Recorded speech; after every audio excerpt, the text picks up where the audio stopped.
누진과세 체계이기 때문에 많이 내면 많이 낼수록 부자들이에요.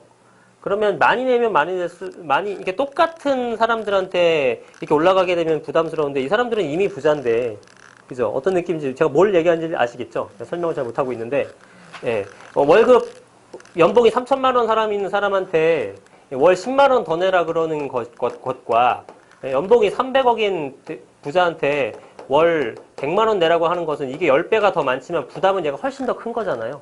그죠? 이렇게 올려봤자 의미 없는 거고, 이 사람들은 뭐 1, 2만 원밖에 더 안 신경하니까 누구도 지금 부담이 안스러워요. 누구도. 네. 이거 부담스럽다고 내질 않아. 그러니까 지금 언론에서 어떤 기사들이 뜨냐면은 1억 상승할 때마다 100만 원 정도의 종부세 상향이다라고 표현을 하는 것들도 있어요. 대충 맞아요. 한 4억 올라갔는데 한 370만 원 세금 내고요. 한 8억 올라갔는데 717만 원, 이거 뭐 거기 그 조사한 언론사에서 시뮬레이션 해봤겠죠? 이 정도니까, 예, 1억 올라가는데 100만 원 정도 종부세 더 낸다고 이 사람들이 이걸 안 내고 물건을 팔겠냐 이거예요. 100만 원 내고 1억 올라가길 기다리겠죠. 그렇죠? 그러니까 이 종부세로서는 공급 물량을 내놓기가 굉장히 힘듭니다. 정부는 그렇게 얘기 안 하고 있지만, 그죠? 그래서 우리 시장은 지켜봐야겠습니다만, 뭐 저 같아도 이거 안 내놓습니다. 이거 돈 내죠. 예? 이거 안 내겠습니까? 몇십만 원 내는 거 내고 말죠. 이틀이면 몇 시간이면 몇십만 원 오를 텐데, 그렇지 않나요? 몇 시간이면 올라요 몇십만 원. 하루도 아니고. 예, 그러니까 이제 이런 부분에 있어서 좀 부족한 것이 아니라고 생각이 들고요. 그러니까 종부세로 집을 공급 물량을 나타나게 하려는 것 자체가 발상 자체가 좀 잘못됐다고 봐요. 그렇다고 이거를 어떻게 합니까? 한 10배 올립니까?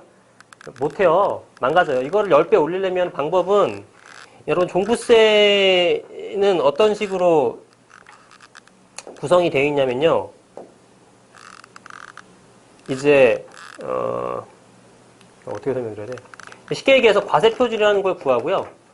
과세표준을 구한 다음에 여기다가 세율을 곱하는 거예요. 여기 나오면 그대로죠. 과세표준 구한 다음에 현행 세율을 곱해주면은 나타나는 겁니다. 그럼 과세표준이 예를 들어서 10억이 나왔다.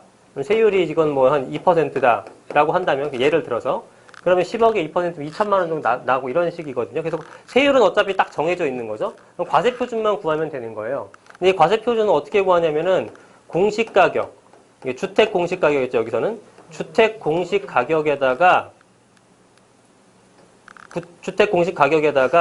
1주택자 같은 경우에는 1주택 같은 경우는 9억까지 빼줘요. 여러분. 그 다음에 다주택자한테는 얼마를 빼주냐면 6억을 빼줍니다. 그리고 나서 남은 게 이제 남은 금액이 있을 거 아니에요. 그죠? 떼줄 금액. 여기다가 지금 현재 얼마 해주죠? 80%로 곱해주죠. 공정시장 가액 비율이라고 해서. 네, 공정시장 가액 비율을 80% 곱해줍니다. 그래서 지금 굉장히 낮아요. 예를 들어 하나 해볼까요? 10억짜리 주택이에요. 내가 10억짜리 주택을 갖고 있는데 과세 표준은 어느 정도 지금 주택 공시 가격은 이 시세에 어느 정도 반영되냐면은 한 60에서 한 70%밖에 반영이 안 됩니다. 여러분들 집이 내가 10억짜리를 갖고 있으면은 그렇죠. 한 6억 정도 선에 그 주택 공시 가격이 나타나 있는 거예요. 주택 공시 가격은 여러분들 뭐 감정원이라든가 국토교통부 들어가게 되면요, 어느 동네 무슨 동 무슨 아파트 몇 동 몇 호하게 되면 다 나옵니다. 바로바로 볼 수 있어요. 매년 고시하는 거고. 6억짜리죠. 10억에 거래되는 아파트인데 실거래가 6억이 되는 거죠. 6억인데 6억이게 되면은 지금 아예 세금이 납부가 없는 거죠. 그죠? 왜냐하면 6억이든 9억이든 다 빼줄 거 아니에요. 그러면은 우리가 이거를 한 15억으로 올려봐요. 15억에다가 이 사람이 1주택자야. 그러면은 60% 정도 한다 그러면 6일은 6, 5, 30에서 9억 정도의 주택 공시 가격을 갖고 있는 거죠. 1주택이 얼마까지 빼줘요? 9억 빼주잖아. 그러니까 또 이 사람도 안 내는 거야. 엄청나게 큰 부자 주택을 갖고 있지만.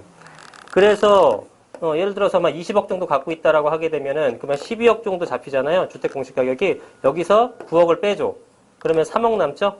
네, 3억에다가 3억을 고대로 하는 게 아니라 3억에다가 80%니까 38이 24죠. 그래서 실제로는 과세 표준이 2억 4천이 되는 거예요. 2억 4천. 20억짜리도 2억 4천밖에 안 돼요. 그죠? 2억 4천이면 지금 뭐 0.5, 0.6 정도 해봐야 얼마입니까? 이게 240억, 2억 2,400, 240. 한 돈백 내나? 요 정도 선밖에 안 내는 거예요. 네. 그러니까 뭐 사실 부담스러울 게 없는 거죠. 그래서 올라가는 거 0.1이니까 한 10만 원 정도 상승한다 보시면 됩니다. 내죠, 그 정도는. 그래서 이거는 가격을 그러면 종부세를 올리기 위한 방법은 딱 하나밖에 없죠. 예를 들어서 아까 공정시장 가액 비율이라는 게 이거는 이미 올리기로 결정을 했습니다. 공정시장 가액 비율이라는 것은 현행으로 지금 80%를 적용하죠. 그래서 아까 공시가격에서 6억이든 9억이든 빼주고 남은 이 금액에다가 곱하기 80% 해주는데 일단 요거 둘 중에 하나부터 높여야지만 이게 더 왕창 커지겠죠. 네. 그래서 지금 공정시장 가액 비율이라는 게 80%인데 이거는 언제 하고 있냐면 이게 2018년도예요. 이렇게 나온 거에다가 80%를 곱해주니까 1억이 나왔다고 하더라도 8천만 원밖에 안 해주는 거잖아요. 그러니까 이렇게 하면 안 되니까 이걸 올리는 거예요. 85%, 90%, 95%, 100% 매년 5%씩. 그래서 19년도엔 85, 20년도엔 90, 21년, 22년도에는 100%가 되는 겁니다. 그러면 이게 공정시장 가액 비율이 1억이 나왔으면 지금은 8천이지만 2022년은 똑같이 100%를 하게 되면 이건 그대로 1억이 되죠. 더 높게 잡히는 거죠. 더 높게 잡히니까 세금이 더 많이 나오는 거죠. 근데 이것만 갖고는 부족해요. 그죠? 이거 해봐야 8천에서 1억 얼마 안 된단 말이죠. 그래서 이거 자체를 높이는 거를 지금 얘기를 하고 있는 거예요. 이거 자체를 높이는 것이 뭐냐면 공시가격 현실화라는 얘기 많이 들어보셨죠. 주택 공시가격을 현실화하겠다. 그래서 아까 말씀드렸지만 10억짜리 주택이지만 6억밖에 반영이 안 되는 거를 10억으로 만들겠다라는 겁니다. 그렇죠? 그러면 이거는 주택을 갖고 있는 모든 사람들이 부담이에요.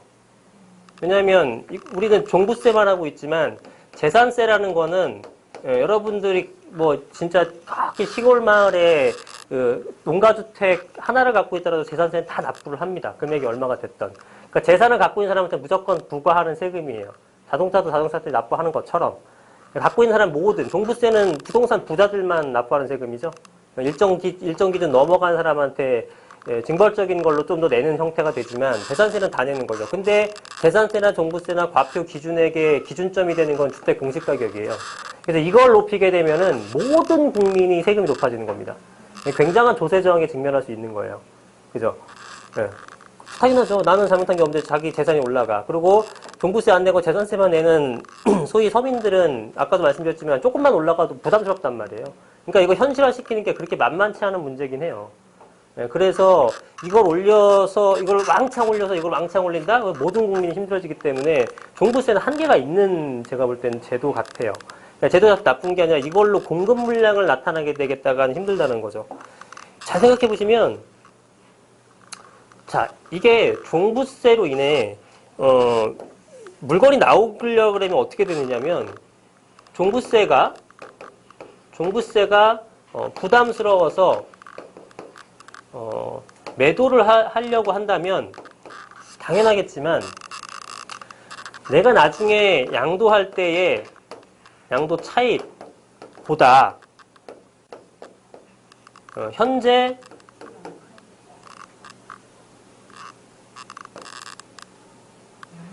종부세 부담이 더 커야 되는 거죠.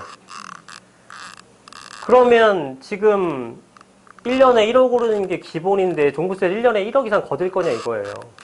나라 망하죠? 나라 망해요 그러면. 저기 뭐 짐바브웨나 베네수엘라처럼 되는 겁니다. 불가능한 일이에요 처음부터. 그래서 도대체 정부가 나는 이게 왜 이런 발상을 했는지 모르겠어요.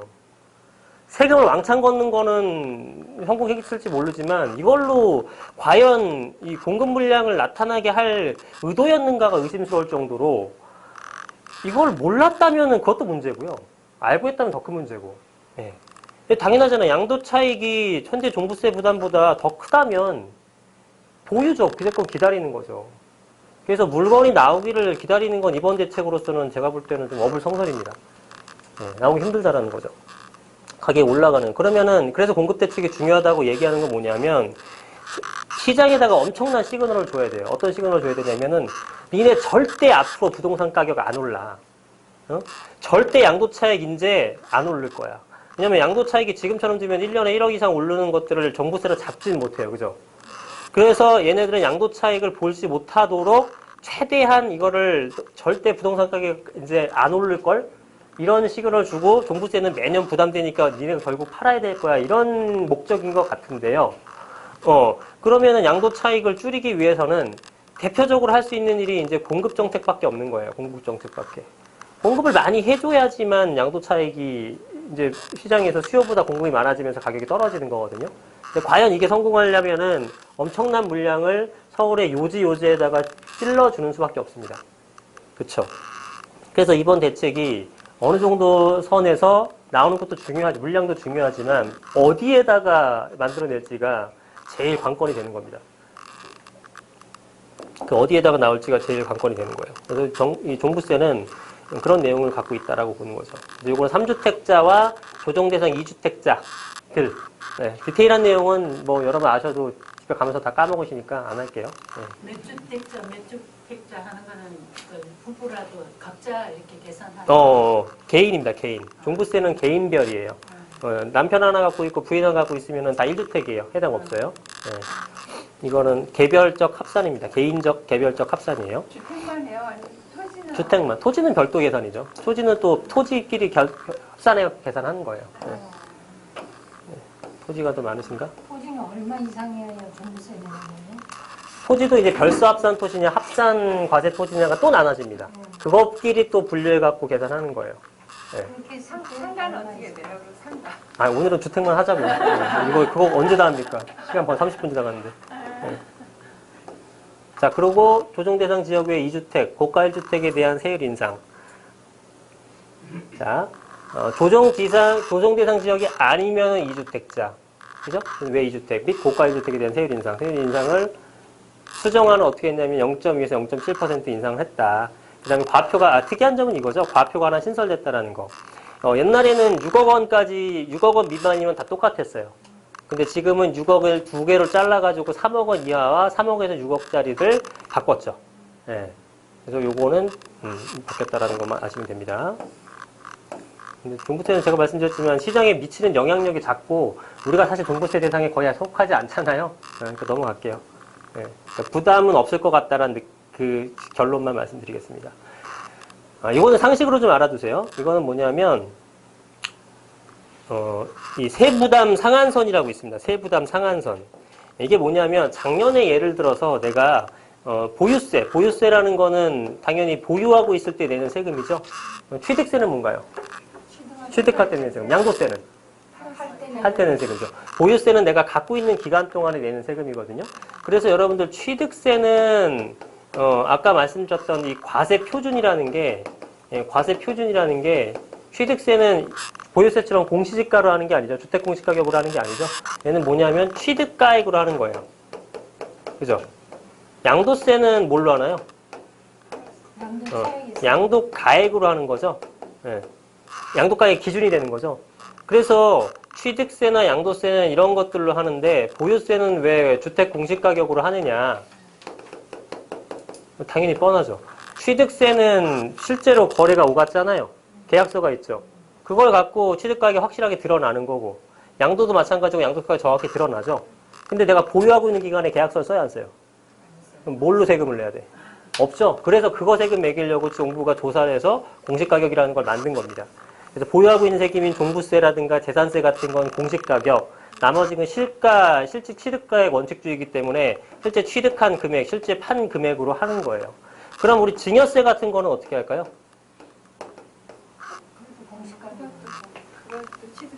이거는 원칙적으로는 뭐냐면은 증여가액입니다. 여러분 증여를 해보시면요, 증여 계약서를 작성해야 돼요. 네, 그래서 증여가액이 원칙입니다. 근데 증여가액은 사실 뭐 얼마든지 쓰기 나름이잖아요. 증여세는 그죠? 네, 그래서 이거는 증여가액으로 먼저 원칙으로 하고 안 되면은 이러한 공시가로 가도 됩니다. 공시지가로, 공시가격으로 해도 돼요. 그러니까 이거는 선택할 수 있어요. 어떻게 보면 실무적으로는. 예를 들어 10억의 아파트가 10억인데 공시가격은 6억일 거 아니겠습니까? 그러면 10억에 증여를 해도 되고요. 사실상 6억에 증여해도 크게 문제는 없어요. 네. 문제 없어요. 근데 이거는 잘 따져볼 필요가 있죠. 여러분 10억하고 6억하고 10억짜리 이걸 왜 선택하는 게 중요하냐면 10억에 증여를 할까 6억에 증여를 할까 여러분 어떻게 증여하고 싶으세요? 6억에 증여하고 싶어요? 여러분 다 6억에 증여하고 싶어요? 왜 6억에 증여하고 싶어요? 세금이 적어져서. 10억은 왜 10억에 하고 싶어요? 팔았을 때 나중에 그렇죠. 두 가지를 다 고려하시는 겁니다. 6억은 당장의 증여세는 어떻게 돼요? 줄일 수 있죠. 나중에 매도할 때 시세대로 팔면 15억이 되겠죠? 몇 년 갖고 있다가? 그러면 이게 부담이 커지는 거잖아요. 근데 이렇게 하게 되면 증여세를 처음엔 좀 많이 내지만 나중에 팔았을 때 훨씬 부담이 적겠죠. 그래서 요거는 따져보고 이걸 할지 저걸 할지 결정하시면 되는 거예요. 저렇게 활용할 수 있다는 거죠. 어쨌든 보유세 같은 경우에는 당연히 과세 표준 기준액이 되는 것은 주택 공시가격이고요. 이 보유세가 보유하고 기간 동안에 내는 세금이 재산세와 종부세 두 가지가 있는 겁니다. 그래서 이걸 합산해서 보유세가 작년에 내가 100만 원을 냈다. 그런데 이번에 가격이 엄청 올라갔고 공시가격도 오르겠죠. 공시가격도 왕창 올라갔고 이번에 180만 원이 나왔어요. 그러면은 작년에 100만 원 낸 사람이 올해는 원래 180만 원을 내야 되는데 이게 국민들한테 부담이 될 것 같으니까 상한을 정해놓은 거예요. 그래서 이거를 150%잖아요. 그래서 이 사람은 180만 원 내야 되지만 실제로는 얼마만 낸다? 150만 원만 내는 제도예요. 그럼 이게 또 공시가격 그 이듬해 또 올라갔고 300만 원이 됐어요. 그럼 이 사람은 이제 원래 300만 원 정도를 내야 되는데 300만 원을 내는 게 아니라 150만 원에 150% 해갖고 225만 원만 내는 겁니다. 이러한 제도가 세부담 상한선인데 이번에 세금을 왕창 걷기 위해서 이렇게 걸려버리면 의미가 없죠. 그래서 이거를 300%로 바꾼 거예요. 네, 전부 다 바꾼 게 아니라 조정대상지역 2주택이랑 3주택 이상자만 이런 사람들만 300%로 유지가 되는 겁니다. 이해되시죠? 그런 거고 그 다음에 담보대출 이것도 굉장히 중요한데 일단 시행을 언제부터 하냐면은 주택매매계약 대책 발표 이후에 주택매매계약 체결권부터 원칙적으로 적용한다는 겁니다. 저는 사실 이거는 정말 놀랐습니다. 약간은. 네, 굉장히 강력한 어떤 의지를 보여준 거예요. LTV가 빵이야. 본 적 없죠, 여러분? 대출을 안 해준답니다. 내 재산 갖고 내가 담보대출 받겠는데 그걸 안 해줘. 야, 이게 법리적으로 되는지 모르겠어요. 되나 보죠, 뭐. 네, LTV가 빵. 네, 처음 봤죠. 여러분 다 처음 봤죠. 처음 볼 수밖에 없죠. 처음 있는 일이니까. 네, 그래서 이거는 상당히 강력한 내용으로 나온 건데 한번 보겠습니다. 자, 1주택 세대는 규제지역. 규제지역이라는 건 지금 조정대상 지역이라고 표현하셔도 됩니다. 규제지역 내 신규 구입을 위한 주택담보대출을 원칙적으로 금지를 합니다. 1주택 말고 2주택부터 나오죠. 2주택 세대는 규제지역 내 신규 구입을 위한 주택담보대출을 금지. 여기는 어떠한 예외사항도 안 적혀 있죠. 무조건이에요. 2주택 이상자는 무조건 이제 대출 안 해줍니다. 이해되시죠? 임대사업자 낸 집도 포함인가요? 임대사업자 낸 것들도 포함돼서 네. 임대주택 같은 것들은 뒤에 한 번 더 나올 겁니다. 1주택 세대는요, 해주긴 해줘. 그러니까 원래는 안 해줘. 근데 예외적으로 허용을 해줍니다. 그게 뭐냐면 실수요거나 불가피한 사유로 판단되는 경우에만 예외를 사준다. 근데 그 내용이 뭐냐면 기존 주택, 그러니까 1주택이 있죠. 뭔가 새로운 주택을 구입했죠. 그럼 기존 주택을 2년 내로 처분을 해야 되는 겁니다. 네, 무조건 팔아서 넌 1주택을 유지해라라는 거죠. 네. 근데 임대사업자 거를 어떻게 1년 안에 2년 안에 어떻게 팔아요? 임대사업자? 임대사업자 건 못 팔죠. 그러니까 이거는 신규잖아, 신규. 신규 체결권부터. 네, 신규 체결권부터 되는 거고, 그 전 거는 아니고요. 그 다음에 기존 주택을 인정을 해주는 경우도 있어요. 요거 있는 상태에서 요걸 구입하고, 요걸 안 팔아도 되는 경우. 그때는 뭐냐면은, 무주택자인 자녀가 분가를 했다. 그러면 분가했으면 집이 2개여야 되는 거죠. 별도의 세대니까. 결국은 1주택, 1세대 1주택이 되는 거예요. 결국은. 그 다음에, 타 지역에서 거주 중인 부모님을 별거 봉양. 한 집에서 모실 수도 있지만 가까운 동네에서 모시는 경우도 많잖아요. 그랬을 경우에도 결국은 1세대 1주택이 되는 거죠. 이런 건 당연히 인정해 주는 거죠. 그런 거 제외하고는 무조건 다 팔아야 된다는 겁니다. 하나의 세대가 2개의 주택을 갖고 있는 거는 무조건 투기세로 보는 거죠. 그렇죠? 그래서 그런 거고요. 그 다음에 규제지역 내 이거는 2개의 주택 이런 것도 아니고 하나든 뭐든 간에 공시가격을 9억 원 초과하는 고가주택인 경우에는 실거주 목적, 내가 들어가서 사는 거를 제외하고는 무조건 주택담보대출 금지가 되는 겁니다. 이 뜻은 뭐냐면 전세 안고 사는 거를 원천적으로 거의 차단하는 거죠. 고가주택이 9억이에요. 그러면은 시세로는 보통 한 14억 정도 되는 겁니다. 14억 정도 넘어가는 주택을 구입할 때 내가 거기 들어가 살겠다. 그럴 수 있죠? 그건 인정. 근데 들어가 살지 않으면은 대출 안 해준다는 얘기입니다. 대출 안 해준다는 얘기예요. 그러니까 돈 있는 사람들은 살 수 있지만, 돈 있는 사람들이야 당연히 살 수 있지만, 대출을 받아서는 니네 못 산다는 겁니다. 그죠? 대출 받고, 그러니까 대출을 받아서 거기다 월세 놓고, 월세 수익으로 이자가 싸니까 대출금 상계하고, 대출 이자 상계하고도 남잖아요. 그런 식으로 투자하시는 분들 많은데, 그런 걸 원천적으로 좀 차단하는 거죠. 네. 자, 무주택 세대도 주택 구입한 다음에 2년 내로 전입은 해야 됩니다. 무조건. 실거주라는 거를 네가 확증을 시켜줘야 되는 거기 때문에. 1주택 세대는 기존 주택 최장 2년 이내 처분 조건부에 한해서만 해주겠다라는 겁니다. 그러니까 집은 무조건 한 채만 갖고 있어라는 내용을 계속 알려주는 겁니다. 네. 이해가 안 가는 거 없으시죠? 그래서 만약에 이런 사례가 발생했는데 위반한다 그러면 앞으로의 주택담연 대출을 3년간 제한하겠다. 근데 생각보다 이거는 좀 약해요. 그죠? 3년간 제한 받으면 되지, 뭐. 그죠? 받으면 되지. 걸릴 때까지 하고. 네. 자, 그 다음에 주택 구입 목적 시 지역별 LTV DTI 비율. 그러니까 이게 참 멋있는 숫자예요. 깡프로. 깡프로. 저는 대단합니다. 의지는 굉장히 강한 것 같아요, 정부가. 깡프로. 안 해준다. 내 재산 갖고 내가 담보대출 한다는데도 안 해준다. 네, 엄청난 거죠.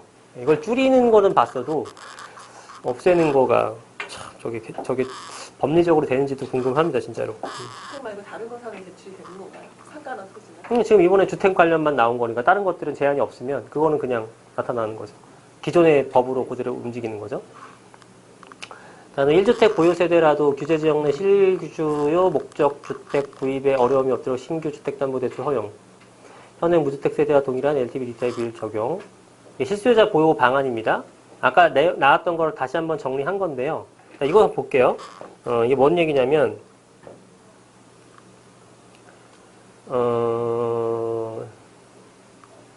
1주택을 갖고 있어요. 1주택을 갖고 있는데 내가 실수요로 구입할 수 있잖아요. 그죠? 1주택자라고 무조건 투기 세력은 아니잖아요. 그래서 실수요 목적 주택 구입에 어려움이 없도록 이건 주택담보대출을 허용을 해줍니다. 그죠? 그래서 현행 무주택과 동일하게 적용을 해주는데 그 밖에 예상치 못한 경우를 위해, 그러니까 이거 그 밖에 예상치 못한 경우라는 것은 아까 예상하는 경우는 뭐였어요? 예상하는 경우는 2년 내 팔거나 벌거로 봉양하거나 내지는 뭐 세대 분리해 갖고 따로 하거나 이런 것들은 당연히 인정해주되 그 외의 것들에 대해서도 예외 규정을 두겠다라는 겁니다. 그거 말고도 정말 어쩔 수 없이 실수의 목적이 있을 거 아니에요. 그러니까 모든 걸 다 법리화시켜서 적을 수 없으니까, 문서화시킬 수 없으니까 예외 규정을 마련한다. 그리고 그걸 어떻게 하냐면은 은행에서, 이거는 일일이 다 문서할 수 없기 때문에 은행에서 니네가 봤을 때 정말 이거는 예외를 적용시켜줘야 될 것 같다라고 한다면 여신심사위원회에서 대출 승인을 최종적으로 결정을 해라. 니네가 알아서. 대신에 그 결정한 내용을 보관하고 있다가 우리한테 주기적으로 보고를 해라. 맞나 틀리나 확인을 하겠다라는 겁니다. 그쵸? 무슨 얘기인지 이해되세요? 네, 무슨 얘기인지 이해되죠? 그래서 예외 규정에, 이게 예외 규정이 그러니까 결국은 어느 정도 수준인지가 궁금한데요. 제가 볼 때는 은행에서 이 대출 승인 결정 잘 안 해줄 것 같아요. 굳이 뭐 억지로 재량적으로 한 다음에 눈치 보면서 정부에다가 보고하고 그거 누가 하고 있습니까? 안 해주면 그만인데. 그렇잖아요. 그러니까 이거는 뭐 어디서도 그랬지만 이거는 정부의 면피용이 좀 강해 보이고요. 이 예외 규정이라는 게 이제 뭐 여기 밑에 안 나오나? 예외 규정이라는 게 예를 들어 뭐 직장 이전 같은 것들. 이건 진짜 어쩔 수 없는 거잖아요. 그죠?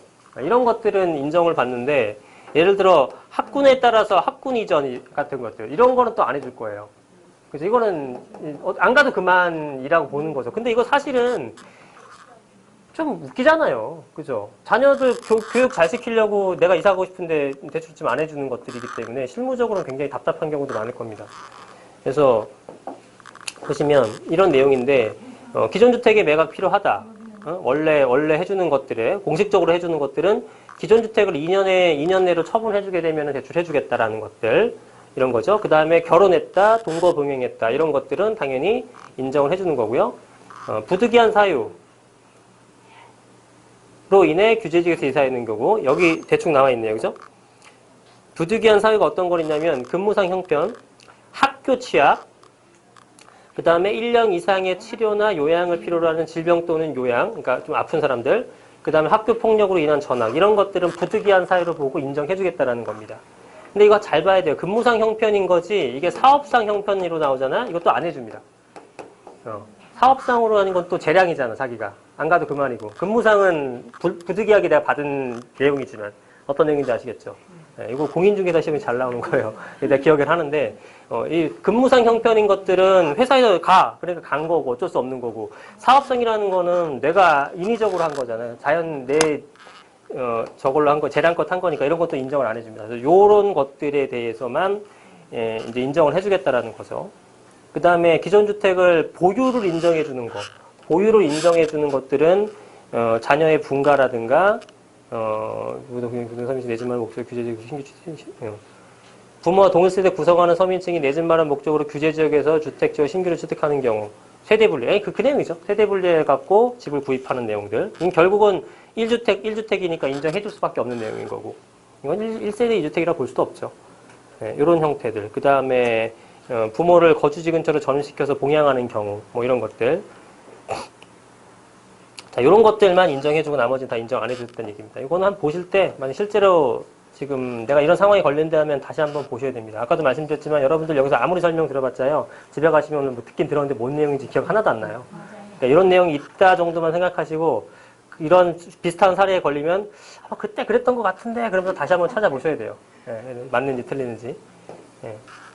그 다음에 생활안정자금, 이거 많이 받아보셨는지 모르겠는데요.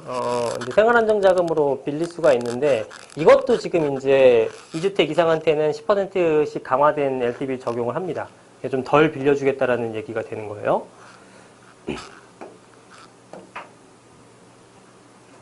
이렇게 보시면 되겠죠? 2주택 이상 세대는 기존의 1주택보다 하나씩 낮춰가지고 주겠다.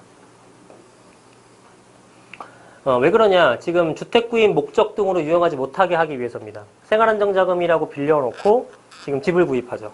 전세자금 대출이라고 빌려놓고 집을 구입하죠. 그런 경우 많죠? 여러분도 그랬나요? 대출 받아갖고 집 사셨어요?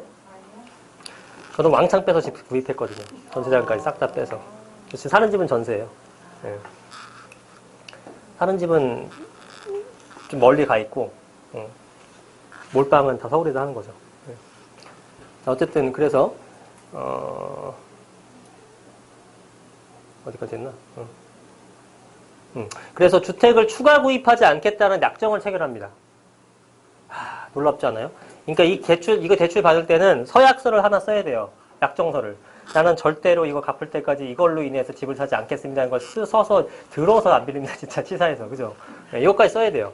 약정을 체결하고 생활안정자금을 대출받은 세대의 주택 보유 여부를 주기적으로 확인해서 만약에 그걸로 주택 구입에 유용하게 썼다. 그러면은 바로 그 대출을 즉각 회수하는, 그 다음에 앞으로 3년 동안 대출은 절대 못 받는 이런 형태의 제재를 취한다라는 겁니다. 전세자금 보증 및 대출 관련해서도 2주택 이상자는 전세자금 대출에 대해서 공적보증 금지. 공적보증 금지 뭐 이렇게 좀 어렵게 써놨지만 대출 안 해준다는 얘기예요. 대출 안 해주겠다. 1주택은 이제 대출을 해주긴 해주되 누구까지만 해주냐면 부부 합산 소득이 1억 원 이하만 해주는 거예요. 그러면 뭐 맞벌이 부부 대기업 다닌다 이런 사람들은 다 안 되는 거죠. 그죠? 1억 원 이하, 부부 합산 소득이 1억 원 이하까지만 대출을 해주겠다라고 생각하시면 돼요. 그 다음에 무주택자는 뭐 당연히 해주는 거고요. 무주택자는 당연히 전세 살아야 되니까 해주는 거고, 그러니까 쉽게 얘기해서 2주택 이상은 안 해준다. 무주택자 무조건 해준다. 1주택자는 소득 1억 원 미만만 해준다. 이렇게 생각하시면 됩니다. 전세자금 대출 받을 때. 그 내용이고, 이것도 역시 실거주라든가 주택 보유수 변동 여부 확인하는 거죠. 그래서 그렇게 바뀌었다라고 하게 되면 역시 연장을 제한하고 전세 대출을 회수하는 거죠. 지금 제가 설명하는 것 중에 이해 안 되는 거 없죠? 네. 전세 대출 보증을 이미 이용 중인 자가 보증을 연장하는 경우에는 예외적으로 경과조치 적용. 한 번은 2주택 이상자인데 한 번은 1주택 초과분을 1회에 한해서 연장을 해주겠다. 2주택 갖고 있고 전세 살고 있어요. 근데 전세 만기 3개월 남았어. 이런 대책 나오게 되면 이 사람 당장 3개월 뒤에 어디 갑니까? 그죠? 예, 거기 세입자들은 다 기간이 있는 건데. 그러니까 이런 사람들은 한 번은 해주겠다. 대신에 2년 내로 처분해야 된다라고 하는 거죠. 그거 싫으면 월세 가셔야 되고. 예. 조건부를 허용하겠다. 저도 지금 월세 가야 될 것 같아요. 진짜로. 예, 내년 초과 만기인데 싹 다 맡겼어요, 지금. 대출은 왕창 뽑아놨고. 그죠? 내가 지금 전세 진입들은 다 세입자 계약 기간인데 어떻게 들어가요? 못 들어가잖아요. 예. 그러니까 저는 이제 월세로 가야죠. 대출도 안 나오고. 예. 반전세나 이렇게 가야 될 것 같습니다. 월세가? 뭐 이렇게 적용되는 분이 얼마나 있는지는 모르겠어요. 예. 어쨌든 그렇고요. 근데 월세를 가더라도 집을 안 팔아요, 사람들이. 다 저와 비슷한 생각일 겁니다. 주택 갖고 계신 분들은. 자, 그래서 1주택자 해주고요. 1주택자 특례를 실수요자 중심으로 개편한다. 고가 1주택자 장기보유 특별공제 요건을 강화. 여기서부터 잘 보셔야 돼요. 자, 고가 1주택자는 장기보유 특별공제. 일단 장기보유 특별공제가 뭔지 아시나요? 장기보유 특별공제라는 것은 말 그대로 해석하시면 됩니다. 장기 보유하신 분들, 오랫동안 갖고 계신 분들은 특별히 공제해주는 제도예요. 그래서 그 기간이 3년 이상서부터 적용을 해서 내가 3년 보유했다면 24% 깎아주는 거고 5년 보유했으면 40% 깎아주는 거고 10년 보유했으면 80% 깎아주는 제도입니다. 그래서 장기 보유할수록 너의 수익이 별로 없는 것처럼 적용해주겠다라는 제도죠. 당연히 세입 부담을 덜 하게끔 만드는 거죠. 자, 그래서 지금 현행은 어떻게 진행되고 있냐면은 1주택자 현행에서는 지금 10년 정도만 보유하게 되면요 80%를 깎아줍니다. 80%를. 그러면 내가 10억짜리가 10년 동안 20억이 됐어요. 그러면 10억 벌었잖아요, 원래.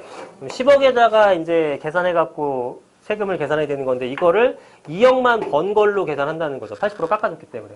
엄청난 혜택인 거죠. 네. 근데 이거를 너무 과도한 혜택인 것 같으니까 개정을 합니다. 어떻게 개정해 주냐면은 일단 2년 이상 거주를 해야 돼요. 2년 이상 거주를 해야지만 장특공제를 적용합니다. 지금은 보유만 했으면 되거든요. 근데 2년 무조건 거주를 해야 돼. 그러니까 예를 들어서 뭐 재건축 아파트라든가 이런 것들을 거주하려고 사지는 않잖아요. 투자로 사지. 장기간 묻어놓잖아요. 그래갖고 이제 나중에 왕창 벌긴 벌었는데 장특공 적용받고 뭐 안 해주고 이럴 수 있잖아요. 그런 거 이제 원천적으로 차단되는 거고, 만약에 거주를 안 했다. 그리고 2년 미만만 거주했다. 이럴 경우에는 일반적인 다주택자가 받는 장기보유 특별공제가 있습니다. 예전에. 그게 뭐냐면 15년 정도까지 이제 늘려놓고 최대 30%만 적용해 줍니다. 그러니까 연간 2%밖에 안 되는 거죠. 그죠? 그러면 이거는 자세한 내용은 안 했지만 아마도 3년 보유하게 되면 6%를 깎아줄 거고요. 10년 보유하게 되면 20%를 깎아줄 겁니다. 그리고 최대 15년까지 하게 되면 30%까지 깎아주는 거죠. 그래서 연 한 2% 정도만 적용해 줄 것 같아요. 그게 언제부터예요? 여기 밑에 써 있잖아요. 내후년 1월 1일부터 양도하는 것부터. 지금은 기존 거 적용되는 거죠. 현행 거. 이거 고가만 그런 거죠? 고가가 아닌 이상 의미가 없죠. 9억 미만이 고가가 아니면 비과세니까. 그래서 고가라는 표현을 쓴 거예요. 네. 그 전에 팔아야 되겠네. 내년 요거? 네. 그렇게 생각은 안 해요, 저는. 이제 뭐 생각은 다양하겠지만 이거를 시뮬레이션 해보면요. 시뮬레이션 해보면 제가 볼 때 1년에 한 1억 정도 오르잖아요, 집값이. 그러면 안 팔고 가져가는 게 낫습니다. 그래도. 이렇게 때려 맞아도. 무슨 뜻이냐면 이해가 안 가시는 것 같은데 표정들이 9년이네요, 적용식이. 네, 2020년 1월 1일부터 판매하는 거고요. 자, 이건 왜 나왔냐면 왜 나온지 알아야지만 여러분 이해가 빨라요. 지금 예를 들어서 내가 10년 6개월을 보유했어요. 1주택이고 고가 1주택이에요. 이렇게 적용했으면 난 지금 당장 팔게 되면 80% 적용받죠.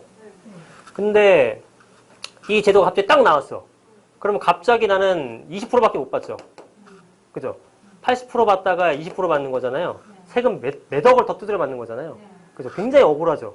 네, 그러면 이거는 이렇게 되게 되면은 이 사람들이 기존의 법을 믿고 갔는데 이 법의 취지가 흔들려 버리는 거죠. 또 어떻게 바뀔지 모르니까.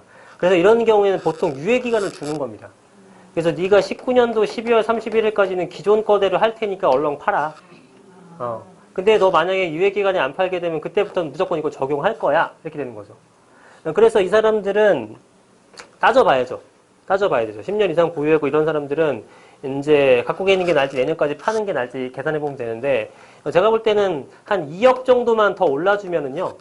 2억 정도 올라주면 이렇게 두들겨 맞아도 이게 더 수익이 큰 경우가 많아요. 이해되세요? 설명 더 이상 못하겠어. 어떻게 설명 더 해야 돼? 하여튼 결국은 이렇게 세금 왕창 맞아도 올라가는 거가 그 정도만 된다면, 연간 1억 정도만 된다면 그게 더 이득이더라. 그래서 그거는 잘 따져보십시오. 계산하는 거는 어렵지 않잖아요. 자, 그래서 여기 써있네. 1주택자의 실내이익 보호를 뭐 어렵게 표현했지만 실내이익 보호를 위해 1년 적용 유예기간 설정. 이렇게 거의 나옵니다. 네. 자, 그 다음에 조정대상 지역의 일시적 2주택 중복 보유 허용기간 단축. 이것도 아시죠? 원래는 일시적 2주택자들은 몇 년 정도 보유해도 됩니까? 3년. 여기 뭐 초보자분들도 있을 수 있으니까 기본적인 설명만 하고 갈게요. A주택을 갖고 있는데요. 이거를 예를 들어서 17년도 1월 1일 날 샀어요.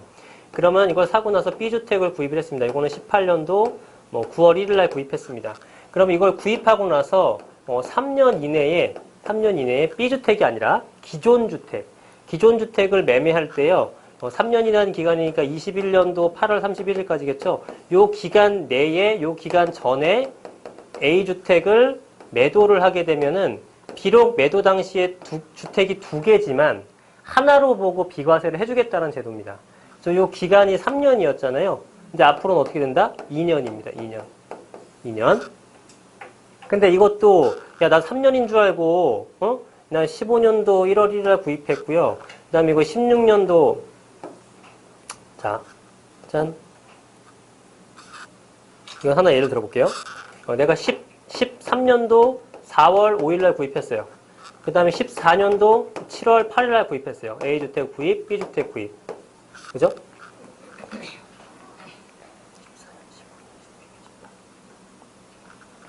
얘가 14년도 할게요. 14년도 구입하고 얘는 15년도 12월 8일 구입했어요. 그러면 A주택을 언제까지 팔아도 되냐면은 18년도 12월 7일까지 A주택을 팔게 되면 얘는 비과세를 받는 거예요. 이해 안 되실 수 없죠? 네. B주택 구입 일로부터 3년 내로 기존 주택 파는 거니까 이 기간까지만 A주택을 팔게 된 비과세인데 갑자기 재택이 나왔어요. 그럼 이미 2년 넘었죠? 또 마탱이 가는 거죠? 그죠? 그러니까 이렇게 적용한다 안 한다? 이렇게 적용하는 게 아니에요. 그래서 기존 주택은 그냥 기존법을 계속 준수를 하고요.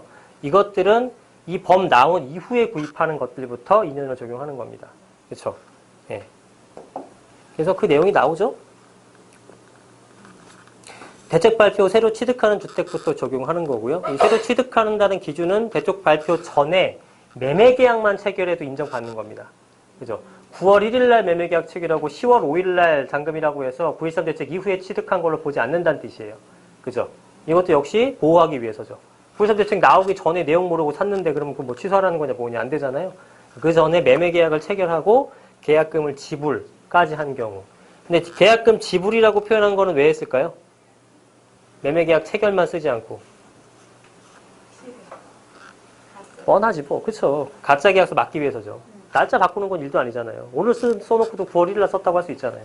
그죠? 근데 입금은 오늘 됐어. 굉장히 수상한 거죠. 그죠? 네, 그러니까 그런 거 잡아내려고 하는 거예요. 네. 자, 그래서 이런 것들 있다. 그래서 이거는 신규로 구입하는 것들에 대해서는 이제 2년이다.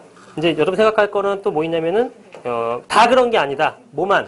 조정대상 지역에서만. 조정대상 지역 내의 주택만. 자, 잘 보세요.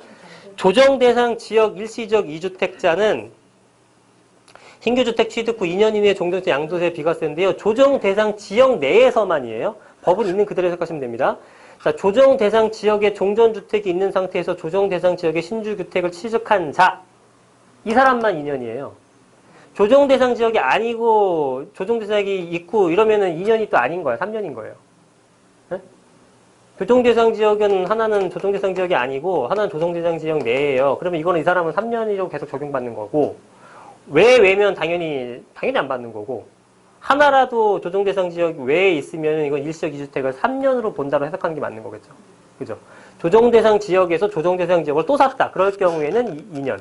그것도 9.14 대책 이후에 산 것들만. 그렇죠. 그러니까 앞으로 조정 대상 지역 내에 2개 산 사람들, 그런 사람들이 이제 적용이 되는 거겠죠. 자, 그 다음에 주택임대사업자에 대한 이게 제일 어떻게 보면 포인트가 될 수 있죠. 자, 조정 대상 지역에 신규 취득에 대한 임대주택 양도세 중과. 그래서 현행은 어떻게 되냐면요. 주택임대사업자 등록을 하게 되면 8년을 장기임대 등록을 하면 양도세 중과세를 제외를 해줍니다. 그죠? 지금 양도세 중과라는 항목은 2주택자, 1주택자 같은 경우에는요. 1주택자 같은 경우에는 세율이 어떻게 되냐면은 6%에서 42%까지 적용을 하는 거예요. 근데 2주택자 같은 경우에는 여기서 10%가 올라가는 겁니다. 그래서 몇 퍼센트가 되겠어요? 16%에서 52%가 되죠. 3주택자 같은 경우는 1주택보다 20%가 올라가서 26에서 62%까지 부과가 되는 거예요. 대단히 부담스럽죠. 실무적으로는 여기서 실제로 10%의 지방교육세가 또 붙어요. 그럼 62%에다가 6.2 하게 되면 거의 68%잖아요. 10분의 7을 뺏어가는 거죠. 3분의 1을 뺏어가는 건 이렇게 남는 게 없겠죠. 그렇게 되면. 그러니까 이제 굉장히 큰 부담스러운 금액들인데.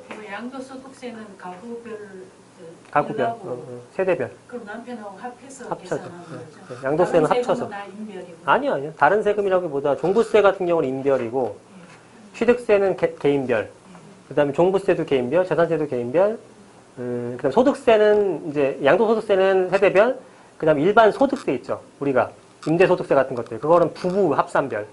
다 태법별로 틀립니다. 네. 그렇게 되는 거고요. 1가구 1주택도 부부가 공동명의로 돼 있으면 한 가구로 봐서 양도세도 같이 합산해서 내는 거예요? 분리 안 해요? 세율이 더 낮아지죠. 얕아지죠. 네. 공동명의를 해놓으면. 네, 공동명의를 해도 당연히 낮아지는 건데 합산은 되는 거죠. 합산해서 세율이 낮아질 뿐인 거지. 아, 예, 네. 예. 그 다음에 지금 그래서 8년 장기임대 등록을 하게 되면은 양도세 중과가 제외됩니다. 그러면 이게 3주택이건 30주택이건 관계없이 너 등록을 한 주택에 대해서는요 무조건 6에서 42%만 적용한다는 얘기예요. 엄청난 혜택인 거죠. 그리고 1주택 이상자가 조정 대상 지역에 새로 취득한 근데 이게 현행법이었고 근데 지금은 어떻게 된다? 이제 새로 취득한 주택, 조정 대상 지역에서 새로 취득한 주택 임대 등록을 하더라도 중과를 한다는 얘기예요. 중과를 한다는 얘기입니다. 13일 이후부터. 13일 이후부터 항상.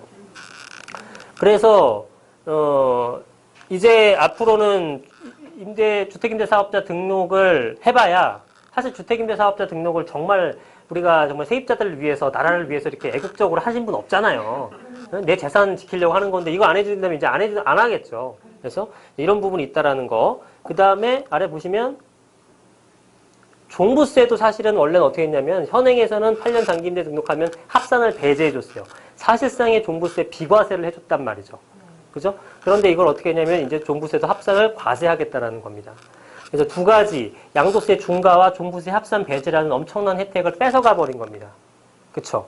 네, 그래서 이제부터 구입해서 주택임대사업자 등록하는 것들에 대해서는 주택임대사업자 등록을 아예 안 하겠죠. 누가 합니까? 네, 안 하겠죠. 그래서 지금 정부가 작년 12월 16일 날 대책 만들어갖고 발표했을 때 주택임대사업자 등록에 대한 어떤 그 엄청난 혜택을 주면서 전월세 세입자들의 보호를 위해서 그렇게 노력한 거를 한 8, 9개월 만에 뒤집은 겁니다. 예, 그게 이제 악용됐다고 판단을 하고. 그래서 그렇게 지금 방금 설명이 되시죠? 그 다음에 요거는 뭐냐면,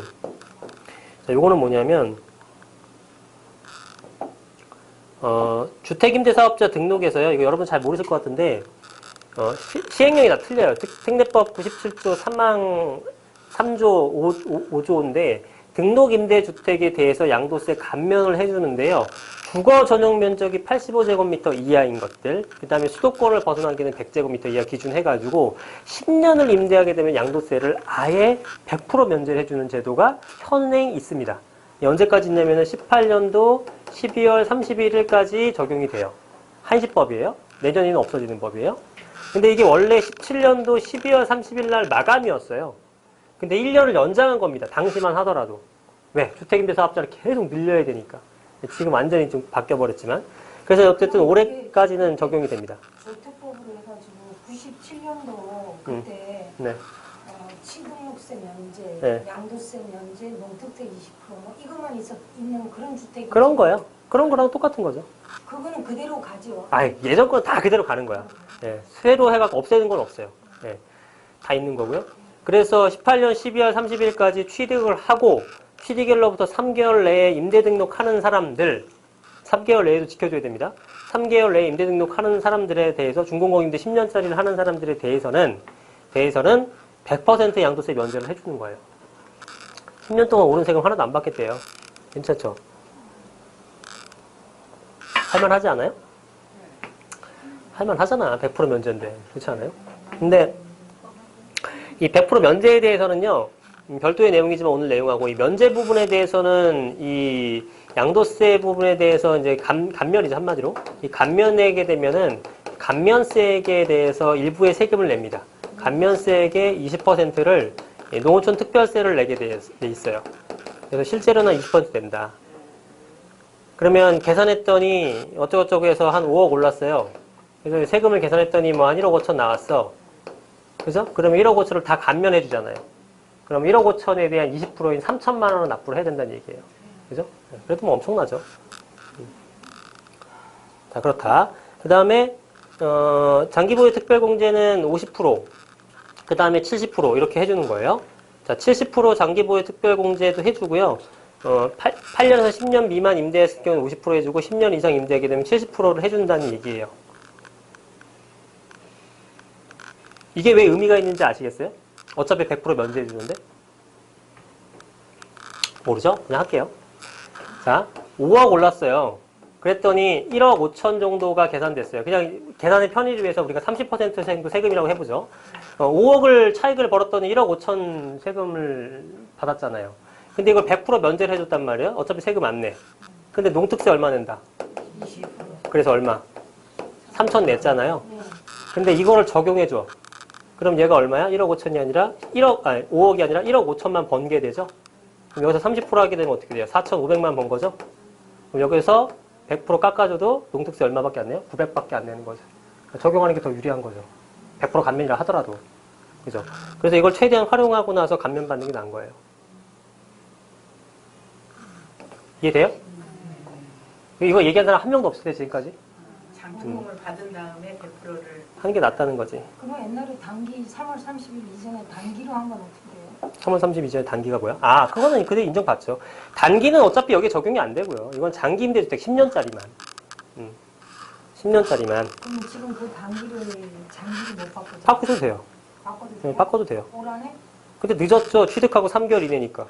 취득은 한참 했었을 거냐. 단기 임대 사업자 됐으면 4월 전이니까. 2년 됐죠. 단기. 그러니까 안 되지. 취득하고 3개월 이내잖아요. 그럼 단기로 받는 양도세가 얼마나 돼요? 70%는 받지. 70%? 네. 단기 70% 받잖아요. 거의 안 내죠. 그냥 10년 가져가면 되겠네, 그대로. 10년이 아니라 걔는 5년만 가져가도 되는 거죠. 단기인데. 5년만 가져가도 70%. 물론 70% 받을래 그러면 8년 가져가야 되고. 그냥 단기로 놔두고 8년 가져가요? 뭐라고요? 단기, 지금 현재 단기를 굳이 장기로 바꿀 필요는 없죠. 그냥 횟수만 더 가면 되는 거예요? 그렇죠. 혜택을 더 받고 싶으시면. 네. 근데 단기 임대 사업자 같은 거는 70%인가 8년이? 아닐 텐데? 좀 낮을걸요? 네, 좀 낮을 거예요. 그럼 보세요, 한번. 네, 다른 혜택은 동일하게 받을 수 있고요. 중과 배제라든가 이런 3월 것들은. 31일 이전에 등록. 그런 건 별도로 하세요. 지금 다른 분들은 내가 뭔지 몰라. 네. 그 다음에 이것도 적용 시기는 마찬가지로 대책 발표 전에 매매계약 체결하고 계약금 지불한 경우니까 대책 이의한다. 요거죠. 그 다음에 이제 개정된 게 뭐냐면, 이게 새로 신설된 겁니다. 주택 가액에 대한 기준이 신설된 거예요. 그래서, 원래는 보시게 되면 주거 전용 면적 85제곱미터 이하, 그 다음에 수도권 외에는 100제곱미터 이하, 이거 조건만 만족하게 되면 다 해줬단 말이에요. 그죠? 강남에 가격은 20억이야. 33평이 20억, 33평 아파트 20억 되잖아요. 근데 면적은 또 적용받죠? 그러니까 이런 것도 다 혜택을 받는단 말이에요. 엄청나게 뛰는 애들인데. 그죠? 문제가 있을 것 같으니 일단은 6억 원이라는 이제 가격을 신설을 한 겁니다. 근데 이런 애들은 안 되겠지. 그죠? 이런 애들 다 못 받죠. 아무리 못해도 이건 공시 가격 10억은 될 거 아니에요? 그러니까 이런 거 안 되고 6억 원 미만짜리들만 이제 해주겠다라는 겁니다. 그 내용이 신설됐다는 거예요. 대출 규제도 강화했습니다. 기존에는 얼마 있냐면 60에서 80% 정도 해줬거든요. 60에서 80% 정도 수준의 LTV를 자율적으로 적용을 해줬습니다만 이제는 LTV 40%로 하는 겁니다. 어디서? 여기는 투기지역과 투기과열지구 내에서. 투기지역과 투기과열지구 내에서는 LTV 40% 적용한다. 그 다음에 아까도 나왔던 내용이지만 투기지역 투기과열지구 내에서 신규 고가주택을 신규 구입하는 것들은 원천적으로 금지한다. 그래서 안 해준다는 얘기입니다. 주택담보대출을 이미 보유한 임대사업자에 대해 투기지역 내 주택 취득 목적의 신규 주담대 금지. 이미 보유한 임대사업자에 대해 투기지역 내 주택 취득. 그죠? 담보대출이 이미 있는 사람이야. 담보대출이 이미 있는 사람이 주택 취득 목적으로 뭔가 새로운 걸 또 구입한다. 그거 안 해주겠다는 얘기예요. 그죠? 주택담보대출을 이미 보유한, 다른 걸 할 때 담보대출을 받았어요. 임대사업자를 하더라도. 이 사람이 또다시 주택 취득 목적으로 할 때는 안 해주겠다. 그냥 뭐, 읽으면 그대로 해석되죠. 네, 이런 것들. 나머지 것들은 그렇게 중요하지 않고요. 그 다음에, 요거는 여러분들 크게 관계는 없는데, 실거래가 여러분들이 집을 사게 되면요, 이제 신고를 하게 돼 있습니다. 정부 당국에. 그랬을 때 60일 이내에 신고를 하는 거예요. 2달. 2달 이내에 신고를 하는 겁니다. 예, 이거는 이제 이렇게 신고를 해갖고 여러분들이 볼 수 있는 게 이제 실거래가라는 게 나오는 거예요. 실거래가가 이제 60일 정도의 기간이 있다 보니까, 최대 2달 정도의 이 시간적 갭이 생겨버리잖아요. 근데 이 시간적 갭이 60일이면은 지금 시세 반영을 전혀 못 합니다. 2달이면 여러분 1억 뛰잖아요. 이게 시세가 반영이 안 되는 거예요. 그래서 네이버 매물 시세는 얼마인데, 실거래가는 막, 뭐, 2억 차이 나 있고 막 이런 거 많잖아요. 그게 그래서 그런 것들이에요. 호가가 높은 것도 있지만, 얘가 반영을 못 해주는 것도 있죠. 네. 그래서 이런 것들을 더 줄여버립니다. 한 달로. 모니터링을 좀 더 하고 싶어서 정부가 이러는 거겠죠. 반대로 해석하게 되면은, 너무 급등하는 거에 대한 것을 인정하는 꼴이 돼버린 거죠. 60일 갖고도 안 되는 겁니다. 지금 뛰는 시세가. 네. 30일로 줄여서, 하겠다라는 거죠. 그리고 자금 조달 계획서 써보신 분들도 있을 텐데 기존에 이렇게 쓰는 거를 좀 더 많은 내용을 해서 여러분들의 그 전반적인 자산 움직임을 파악하겠다는 것들이죠. 데이터베이스를 만들겠다는 겁니다. 점점 갈수록 세금은 피할 수가 힘들 겁니다, 아마. 네. 점점 세금이 피할 수익이 어려워질수록 세금이 높아질수록 아마 자산가액도 더 많이 뛰긴 할 거예요. 어쩔 수 없죠. 자, 넘어갑니다. 투기적 투기활주기에서 중다 임대사업자 임대줬던 양도금지 위생이 가들은 상향 별거 없고요. 관리 잘 하겠다는 그런 얘기고요. 분양, 공급 취소를 의무화, 무주택 기간 요건 강화. 여기서는 뭘 설명드려야 되나? 이런 것도 재밌죠? 공공분양 주택 수분양자에게 수분양자가 분양하는 사람이에요? 아니면 분양받은 사람이에요? 분양받은 사람이죠? 여러분들이에요. 이 수분양자에게 전매 제한 기간 내지만 예외적으로 전매가 허용되는 어쩔 수 없는 상황이 발생해서 예외적으로 전매가 허용되는 케이스가 있는데요. 그런 케이스에서도 일반적인 제3자에게 파는 게 아니라 사업시행자에게 환매 의무를 부여하는 겁니다. 무조건 사업시행자한테 되파는 거예요. 근데 그 되파는 게 뭐냐면 최초 공급 가격의 1년 만기 정기예금 이자, 그러니까 한마디로 이자만 붙여서 팔아라예요. 시세 프리미엄 2억 붙어도 200만 원 받고 팔아라죠. 환장하는 거죠. 네. 이런 형태로 이제 나온 겁니다. 네. 그래서 되게 억울하죠? 그런 것들. 전매 제한 기간도 지금 대부분 다 강화된 형태로 보여지고 있죠. 그렇다. 이건 나중에 보시면 되고요. 서민 주거환경 공급. 공급은 이제 내일 발표할 거니까 30만 원 정도를 지금 예상하고 있답니다. 그중에 서울에 5만 원 정도 그린벨트 풀어서 한다 그랬는데 박원순 시장은 6만 원 정도를 할 수 있는 그 방법을 그린벨트 안 풀고도 해주겠다라고 얘기했는데 그 내용이 내일 담기겠죠. 그렇게 할 거고 공공된 주택 혜택이 환수하겠다 뭐 그런 내용들 우리가 할 건 없고. 그렇죠? 도심 내 공급 활성화하는 건 방법은 이런 거밖에 없죠. 준주거지역, 상업지역의 용적률 상향시켜주고 주거비율 높여주는 것들. 역세권, 옛날에 역세권 그 개발법 나왔을 때처럼 용도지역을 변경해서 역시나 용적률 높여주는 것들. 기존에 10층 지을 수 있는 거 15층 짓게 해주고 15층 지을 수 있는 거 20층 짓게 해주고 주거비율이 낮춰졌는데 10% 있던 거 30% 해주고 이런 식으로 해서 주택을 높여주겠다라는 건데 과연 어느 정도까지 이거를 할 수 있을지 모르겠습니다. 그 다음에 소규모 정비사업 활성화. 이건 참 좋은 제도는 아닌 것 같아요. 제가 볼 때는. 소규모 정비사업 자체는. 이 소규모 정비사업 같은 거 우리가 잘 알고 있는 도심재생사업 같은 게 그냥 한마디로 정의할 수는 없겠지만 뭐냐면 방법은 여러 가지가 있는데요. 뭐 전면 체결 방식도 있는데 대부분은 그 관리 방식입니다. 관리 방식. 기존에 있었던 것들 여러분 간판 바꿔주고요. 보도블록 새로 깔아주고요. 주차장 하나 넣어주고 놀이터 깔아주고 노인정 세워주고 이런 것들이에요. 그런 걸로 과연 삶의 질이 높아지겠느냐. 쓸데없이 돈만 쓰는 것 같긴 합니다. 제 생각에는. 네, 그래서 정부에 워낙에 집중적으로 추진하는 사업이기 때문에 지켜봐야겠습니다만, 잘 모르겠네요. 좀 별로 효과가 없을 것 같지 않을까. 그 다음에, 자, 이거죠. 아까 얘기했었던 공정시장 가입 비율 나왔죠. 이거를 연 5%씩 원래 90%까지 인상하려고 했습니다. 2번 올려서. 그게 얼마 전에 나왔던 종부세 개편안이었고요. 근데 이거를 바로 수정해가지고 언제부터 100%까지 간다. 22년도에. 그 얘기입니다. 공시가격 점진적 현실화 및 형평성 개선. 뭐 이렇게 되고요. 조세행정. 이거는 여러분들 볼 거 없고. 뭐 주택임대차 정보 시스템으로 인해서 여러분들의 전월세까지도 다 데이터 하겠다라는 내용이고요. 지방주택시장은 넘어가죠. 뭐 이 좀 위축되어 있으니까 활성화 시켜보겠다라고 하는 거예요. 개편 효과. 개편 효과로 인해서 지금 이게 단위가 억 원이니까 얼마입니까? 2,700억 정도 더 거쳐서 4,200억 정도가 생겨날 것이다. 세수가 생겨날 것이다. 토지는 안 건드렸기 때문에 좌동이고요. 네. 그래서 얼마죠? 1조. 1조가 거치는 거네요. 무지하게 잘 걷어요. 그죠?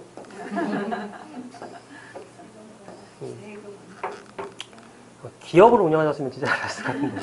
네. 자, 그래서 보시면 종부세 부담 사례. 1세대 1주택자 같은 경우에는 지금 시가가 18억 원 정도는 돼줘야지만 이제 종부세가 부담이 된다, 납부가 된다라는 얘기죠. 그래서 여기가 현행으로 이런 사람들은 지금 94만 원 정도를 내는데 104만 원 정도로 10만 원 정도가 늘어난다는 얘기가 되는 거고요. 그래서 늘어나는 게 100만 원, 300만 원, 800만 원, 2,400. 2,400 정도, 2,480만 원 정도 늘어나려 그러면은 시가로 100억 원이 넘는 집이 있어야 되는 겁니다. 그래서 이 사람들한테는 또 이게 부담이 되는 금액이 또 아니라는 거죠. 5천만 원 올라간다. 이거 5천만 원인가요? 맞지? 5천만 원 올라간다. 이런 것들에 대해서는 이제 181억 원 정도가 넘어가줘야 되는 거죠. 역시 부담스러운 금액이 아닐 수 있다라는 거죠. 그래서 재산세는 건든 게 없고요. 조정지역 주택에 두 개 다 갖고 있는 분이나 조정지역 아니더라도 3주택 이상자들한테는 조금 더 부담이 높아진다. 이런 내용이죠. 네, 끝인가요? 거의 끝이네요. 네, 그래서 이제 이런 식으로 바뀐다는 겁니다. 종부세는 처음에 말씀드렸던 내용 그대로 가면 되고요. 자, 그래서 이 내용 자체는 이제 다 이해가 되시죠? 내용 자체는. 그래서 이게 과연 시장을 잡아낼 수 있을까에 대한 부분에서 핵심이 되는 것은 종부세 정도였고요. 종부세가 포인트였고, 그 다음에 주택임대사업자에 대해서 혜택을 안 주겠다라는 건데, 아까 주택임대사업자에서 혜택을 안 주는 내용 중에 가장 중요한 장기보유 특별공제에 대해서는 내용이 없잖아요. 장기보유 특별공제에 대한 내용이 없다라는 건 뭐냐면 장기보유 특별공제는 계속 해준다는 얘기입니다. 장기보유 특별공제가 그 8년 임대하게 되면 70% 해주는 거잖아요. 그렇죠? 장기보유 특별공제를 70% 해주는데 보시면 지금 과도한 세제혜택 조정으로 인해서 양도세 중과를 이제 중과하겠다. 종부세 과세를 합산 배제했던 걸 과세하겠다. 그 내용만 있고 장기보유 특별공제에 대한 내용이 없죠. 장기보유 특별공제 내용이 없다라는 건 그거는 기존의 종전법을 적용했다는 거죠. 그래서 지금 사서 지금 주택임대사업자 내더라도 70% 감면 받는 거는 고스란히 받습니다. 그러면은 여러분들 소위 말해서 쫄 게 없죠. 내가 지금 5억 주고 샀어요. 그리고 나중에 이게 10년 뒤에 10억이 됐습니다. 8년 뒤에 10억이 됐습니다.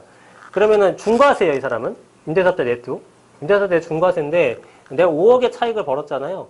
5억의 차익을 벌었다고 하더라도 여기서 80%를 감면을 해주는 거죠. 70%. 70% 감면을 해주는 거죠. 그래서 이 사람은 얼마를 벌었다? 1억 5천을 번 겁니다. 1억 5천을 번 거에다가 중과세를 때리는 거예요. 이해되세요? 그럼 1억 5천의 중과세를 때려봤자 우리가 한 50%라고 기준 잡아도 이건 7,500만 원밖에 안 내는 거잖아요. 원래는 얼마 내야 된다? 2억 5천 내야 되는데. 그죠? 근데 7,500만 원밖에 안 내는 거예요. 이해되시나요? 근데 그러면 앞으로는 6억 이하만 지금 100%가 아니라 85제곱미터가 85제곱미터 둘 다 적용돼야 되는 거고요. 그러니까 이제 이 주택임대사업자는 다 받아는 줘요. 다 받아는 주는데 그 조건에 맞는 것들만 이런 세제 혜택을 주는 거거든요. 요거는 85제곱미터 미만이면서 6억 미만이어야 하죠. 지금 보시면 현행 종부세 비과세는 6억 원, 3억 원들, 그죠? 6억 원, 3억 원들. 그리고 이거는 8년 장기임대주 6억 원, 3억 원들 다 적용되는 것들이잖아요. 요렇게 되는 것들에 대해서는 공시 가격입니다. 이거 공시 가격. 공시 가격 미만인 것들은 장기보유 특별공제 다 받을 수 있다라는 거죠.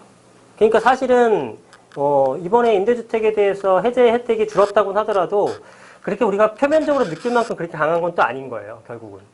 그러면은 이번 대책으로 인해서 공급 물량이 많이 나올 거로 생각은 들지는 않습니다. 이것만 갖고는.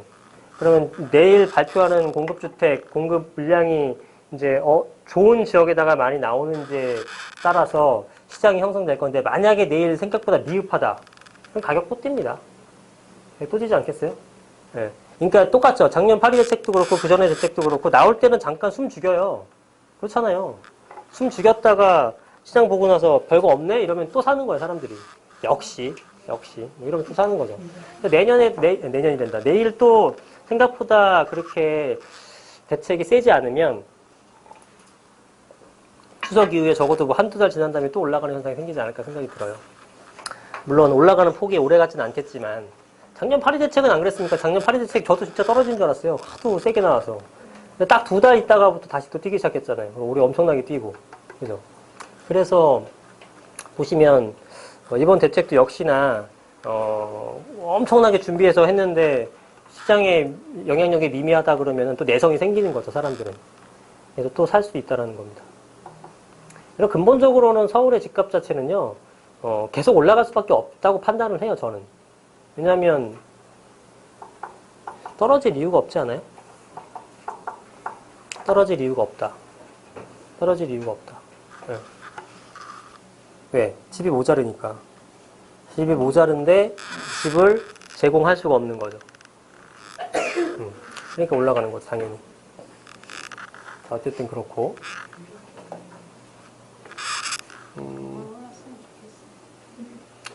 왜요? 너무 많이 올랐어요? 너무 많이 오르니까 가슴이 두근두근. 우리 자식들 근데 뭐 저도 뭐 오르거나 안 오르거나 뭐 관계 없는데 어쨌든 내 생각이 어떻든 간에 오르긴 할 거예요. 어쩔 수 없죠. 근데 이게 왜 오르냐면 이런 수치적인 것들 떠나서 우리가 생각을 해보자고요. 일단 가장 큰 거는 수급 상황인 거예요. 누차 얘기하지만. 자, 이런 볼펜 같은 것들, 펜 같은 것들은 수요가 많으면 공장에서 찍어내면 그만이야. 그죠? 그러니까 수요 초과가 될 수가 없어요. 일시적인 수요 초과가 있더라도 왕창 공장 등설해갖고 늘려버리면 되잖아요. 근데 부동산은 그게 돼요, 안 돼요? 안 돼요. 아예 안 되죠. 왜? 지방에다가 아무리 지어봤자 서울 사람들이 거기 안 간단 말이죠. 그러면 공급할 수 있는 더 이상의 재료가 없는 거예요.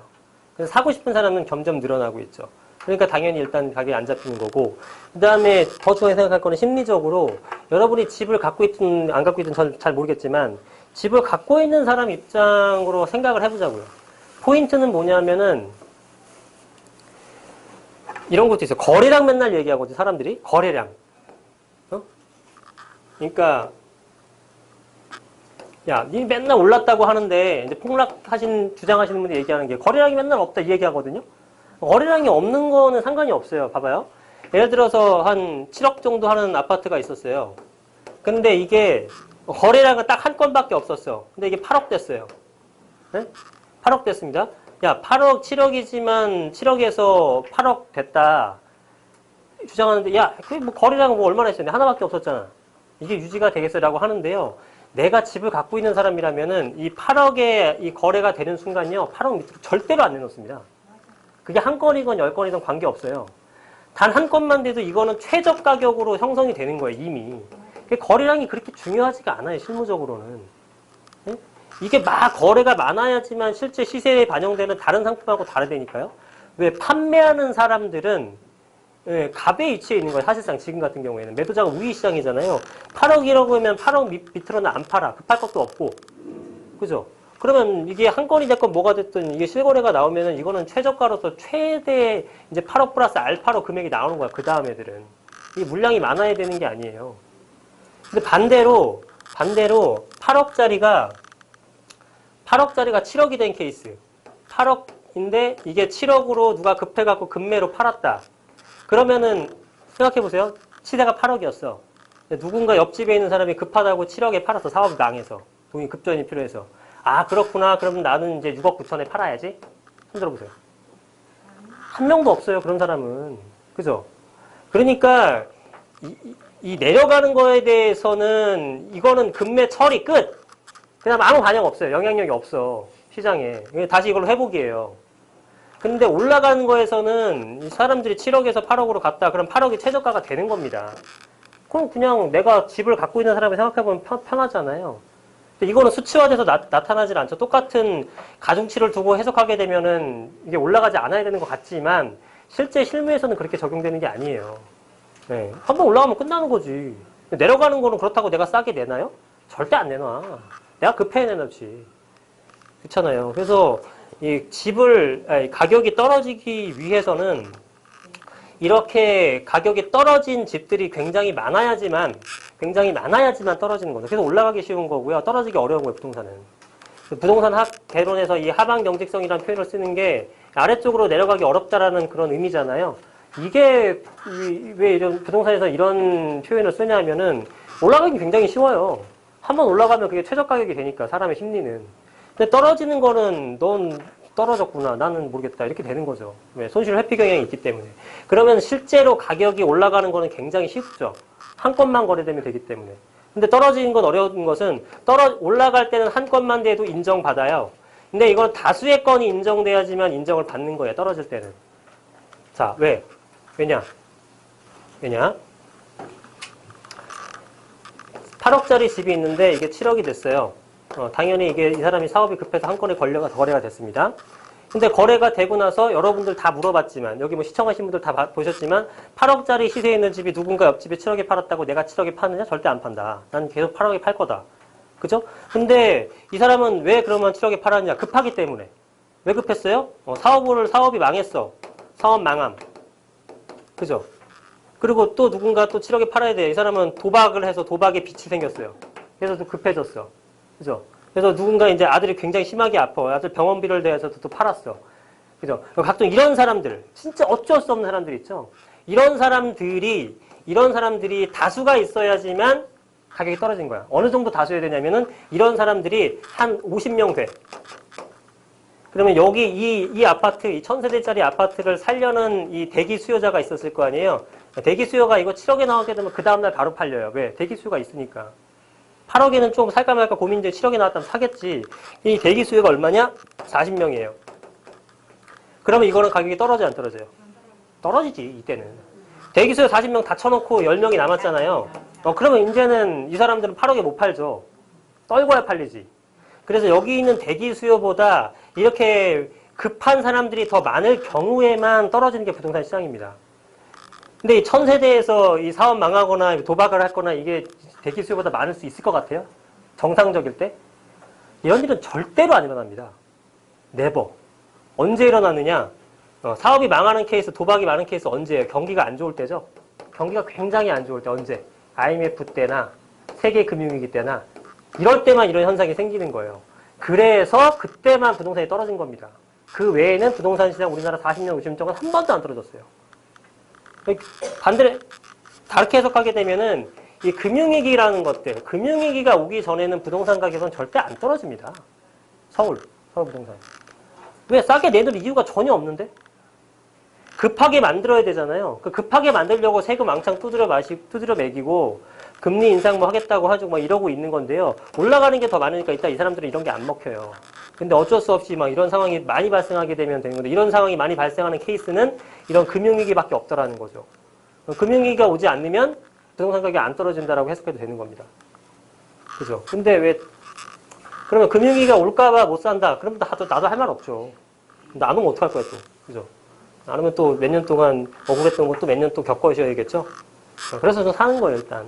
일단 금융위기가 안 온다 판단하고 물리적으로, 원천적으로 이거는 올라갈 수밖에 없다고 판단하고 집을 사는 겁니다. 그리고 금융위기 오면은 몇 년 버티면 되지 뭐. 그렇지 않나요? 우리나라 선 망하긴 하겠어. IMF도 극복하고 금융위기도 극복했는데 극복하겠지. 네. 그런 형태죠. 그래서 올라갈 수 있다라고 믿고 사는 거죠, 뭐. 네, 저도 예언가는 아니기 때문에 앞으로 계속 오를지 않을지 모르겠지만 제가 공부해온 바에 의하면은 올라갈 가능성이 훨씬 더 높다라는 겁니다. 제가 봤을 때는.